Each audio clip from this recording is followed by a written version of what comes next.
pemuda untuk bisa jadi usahawan. Assalamualaikum warahmatullahi wabarakatuh.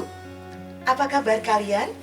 Kita bertemu kembali dalam suasana belajar yang sungguh menakjubkan bagi kita. Kita masih tetap semangat untuk terus meningkatkan kualitas diri kita. Jangan pernah berputus asa ketika tujuan belum tercapai. Jangan hanya berdiam diri untuk menjadi penonton orang-orang hebat, tetapi berusahalah untuk menjadi orang yang hebat. Hanya kita sendiri yang bisa mengubah peran kita. Ingat, tak ada gunanya seseorang berdiri di tempat teduh dan mengeluh sinar mentari tak menerangi dirinya. Dia harus keluar dan berada di tengah lapangan yang panas berdebu, di mana semuanya berjuang menghadapi segala tantangan dan berusaha keras untuk memenangkannya. Itu jika dia memang layak menerima mahkota kemenangan. Seperti hari ini, ketika kita mulai belajar akuntansi keuangan. Ya, pada kompetensi dasar menerapkan aset tetap, kita harus tetap semangat. Tanamkan dalam diri kita dan diri kita semuanya bahwa kelak kita pasti mempunyai usaha sendiri yang mampu memberikan kesempatan kepada orang lain bersama-sama mencapai tujuan. Luar biasa jika kita mempunyai perusahaan sendiri atau kita bekerja pada perusahaan yang besar. Nah, untuk memulai belajar, jangan lupa awali dengan berdoa terlebih dahulu. Menghadap ridho dari Allah SWT, Tuhan semesta alam raya. Karena hanya dengan ridhonya kita bisa mencapai keinginan kita. Baik, dari proses belajar ini, saya harapkan kalian dapat merumuskan pengertian aset tetap, mengemukakan karakteristik aset tetap, kemudian mengklasifikasikan aset tetap, dan menentukan harga perolehan aset tetap. Kemudian, buku sumber yang dapat kita gunakan untuk memperkuat pemahaman kalian terhadap materi ini adalah buku Siswa Akuntansi Keuangan oleh Sari Dwi Astuti dan sumber-sumber lain yang relevan. Baik, kita pahami terlebih dahulu tentang aset tetap. Sudah siap? Kita mulai ya untuk mencermati pengertian aset tetap. Kita lihat, menurut PSAK, aset tetap adalah aktiva berwujud yang diperoleh dalam bentuk siap pakai, atau bisa juga dibangun terlebih dahulu, yang kemudian digunakan di dalam operasional perusahaan dan tidak dimaksudkan untuk dijual dalam rangka kegiatan normal perusahaan dan mempunyai manfaat lebih dari 1 tahun. Jelas? Sekarang, karakteristik dari aset tetap. Yang pertama, digunakan dalam kegiatan operasional perusahaan dan bukan untuk diperjualbelikan. Jelas ya? Yang kedua, bukan merupakan investasi jangka panjang bagi perusahaan. 3, digunakan perusahaan dalam jangka waktu beberapa periode akuntansi. Dan yang terakhir adalah memiliki nilai material yang cukup besar. Bagaimana? Bisa difahami? Kemudian, jenis aset tetap ada 2. Yang pertama, aset tetap berwujud, yaitu aset tetap yang secara fisik dapat dipergunakan dalam operasional perusahaan. Yang kedua adalah aset tetap tidak berwujud.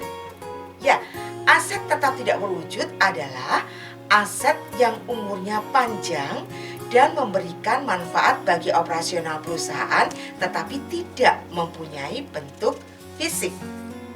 Nah, sekarang menurut Skousen et al. Bahwa klasifikasi dari aset tetap itu juga ada 2, sama seperti yang tadi sudah saya sebutkan. Hanya saja dalam hal ini saya berikan contohnya. Aset tetap berwujud itu contohnya adalah tanah, bangunan, mesin dan peralatan, kendaraan, dan lain sebagainya. Kemudian, aset tetap tidak berwujud adalah contohnya hak paten, kemudian hak cipta, merek dagang, goodwill, dan lain sebagainya. Jelas ya? Penentuan harga perolehan aset tetap sekarang yang kita pelajari. Sebelum kita menentukan harga perolehan aset tetap, perlu kalian pelajari terlebih dahulu. Apa sebenarnya harga perolehan itu? Ya, harga perolehan adalah semua pengeluaran yang dilakukan untuk memperoleh aset tetap sampai dengan aset tersebut siap digunakan. Kemudian, harga perolehan yang pertama adalah harga perolehan yang diperoleh dengan cara membeli. Ya, harga perolehan aset tetap yang diperoleh dengan cara membeli ditetapkan berdasarkan harga belinya ditambah dengan pengeluaran yang membuat aset tetap tersebut siap untuk digunakan. Kemudian yang kedua adalah harga perolehan aset tetap yang diperoleh dari hibah. Aset tetap yang diperoleh dari sumbangan, ini maksudnya. Jadi sekali lagi, bahwa harga perolehan aset tetap yang diperoleh dari hibah ini adalah aset tetap yang diperoleh dari sumbangan, maka harga perolehannya ditetapkan berdasarkan harga pasar aset yang diterima atau harga taksiran yang wajar. Bisa dipahami ya? Nah, sekarang contoh harga perolehan yang diperoleh secara membeli.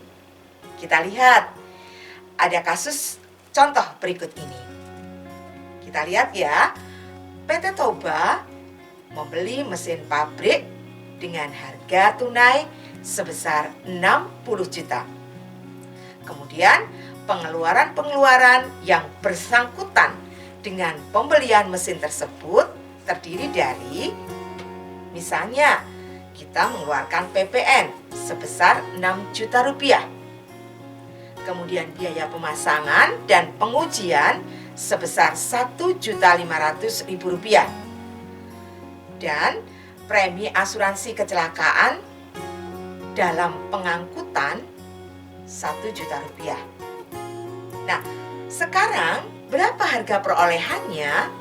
Maka harga perolehan itu dapat dicari dengan menjumlahkan harga tunai yang tadi sebesar 60 juta rupiah, kemudian PPN 6 juta rupiah, asuransi pengangkutan 1 juta rupiah, biaya pemasangan dan pengujian 1.500.000 rupiah, sehingga harga perolehannya ketemu 68.500.000 rupiah.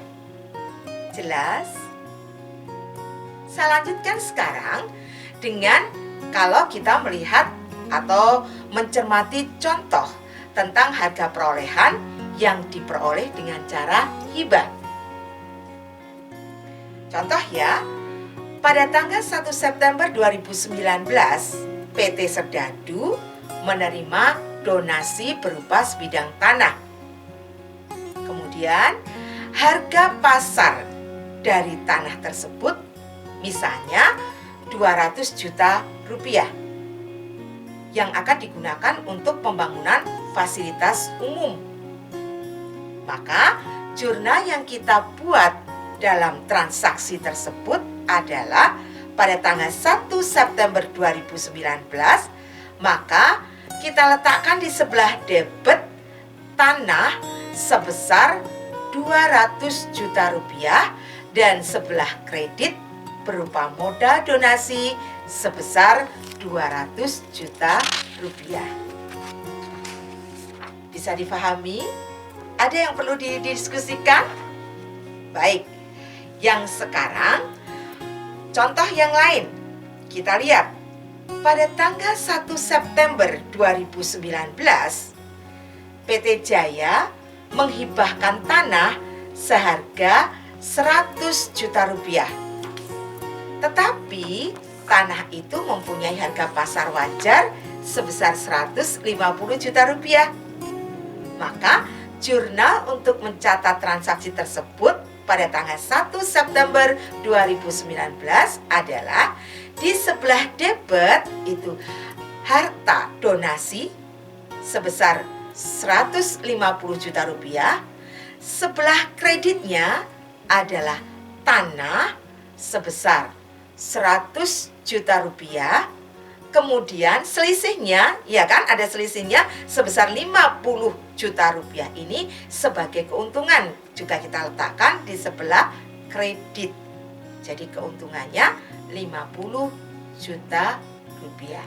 Jadi seimbang antara sebelah debit dan sebelah kredit. Jelas? Nah, mudah bukan mempelajari aset tetap? Bagaimana? Ada yang perlu kita diskusikan kembali? Baik, kesimpulan yang dapat kita ambil hari ini adalah yang pertama, ya. Aktiva tetap itu adalah aktiva berwujud yang diperoleh dalam bentuk siap pakai atau dibangun terlebih dahulu yang digunakan dalam operasional perusahaan dan tidak dimaksudkan untuk dijual dalam rangka kegiatan normal perusahaan serta mempunyai masa manfaat lebih dari 1 tahun. Ya. Kemudian yang kedua, kesimpulan kedua adalah bahwa karakteristik aset tetap itu yang pertama digunakan dalam kegiatan operasional perusahaan dan bukan untuk diperjualbelikan. Yang kedua, bukan merupakan investasi jangka panjang bagi perusahaan. Dan yang ketiga, digunakan perusahaan dalam jangka waktu beberapa periode akuntansi. Yang keempat, tentu memiliki nilai material yang cukup besar. Kemudian, kesimpulan 3 dari proses pembelajaran kita hari ini, kita lihat bahwa jenis-jenis aset tetap itu ada 2, yaitu aset tetap berwujud dan aset tetap tidak berwujud. Kemudian, kesimpulan yang berikutnya bahwa harga perolehan itu adalah semua pengeluaran yang kita gunakan atau yang dilakukan untuk memperoleh aset tetap tersebut sampai dengan aset itu bisa kita gunakan. Nah, kiranya cukup sampai di sini ya belajar kita tentang aset tetap. Saya berharap kalian senantiasa merindukan kehadiran saya untuk kembali mengorkestrasi pembelajaran pada materi-materi yang lain. Tetap semangat dan jadilah pemenang di setiap kesempatan. Assalamualaikum. Kobarkan jiwa pemuda.